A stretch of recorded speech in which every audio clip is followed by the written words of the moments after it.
একেবারে কিন্তু MT-15 যে কালার ওই কালারে কিন্তু চলে আসছে। আর এটা হচ্ছে সব থেকে পাওয়ারফুল স্কুটার এবং দ্রুত গতির স্কুটার। আপনি যদি বলেন এটাতে R15 কিন্তু ইঞ্জিন ইউজ করা হচ্ছে, যেটা হচ্ছে 155 সিসির লিকুইড কুল ইঞ্জিন, যার কারণে এটা মূলত দ্রুত গতির স্কুটার বলা হয় এবং পাওয়ারফুল বলা হয়। সো একটু এদিকে আসবেন, একটু দেখাবেন। এই যে কালার কম্বিনেশন দেখতে পাচ্ছেন, এটাকে মূলত আইস হোয়াইট কালার বলে। MT-15 যে কালারটা ছিল ওই কালারই কিন্তু দেওয়া হয়েছে।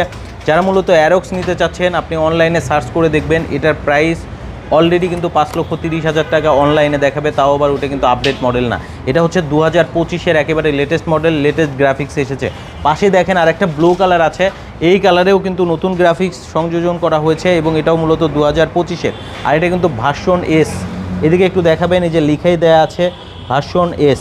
আর এটা VVA, ভেরিয়েবল ভালভ অ্যাকচুয়েশন, অর্থাৎ R15-এ যে ইঞ্জিনটা ইউজ করা হচ্ছে ইন্ডিয়ান ভেরিয়েন্টের সেম ইঞ্জিনটাই ইউজ করা হয়েছে এই অ্যারক্সে। আর অ্যারক্স কিন্তু মোটামুটি আপনি প্রায় অনলাইন প্রাইস থেকে 1 লক্ষ টাকা কমে নিতে পারবেন। সো এটার আস্কিং প্রাইস চাওয়া হচ্ছে মাত্র 4,35,000 টাকা। আসলে কিন্তু আপনাদের জন্য আরও অনারের ব্যবস্থা থাকবে, অর্থাৎ ডিসকাউন্ট থাকবে। দ্রুত চলে আসবেন। আসতে হবে আপনাকে আলিফ মোটরসে, মগবাজার মোড়, হোটেল পরশের নিচে, সোনালী ব্যাংকের ঠিক পাশে। সো আজকে আর বেশি কথা বাড়াবো না, আবার আসবো নতুন কোনো ভিডিওতে। সবাই ভালো থাকবেন। আসসালামু আলাইকুম, আল্লাহ হাফেজ।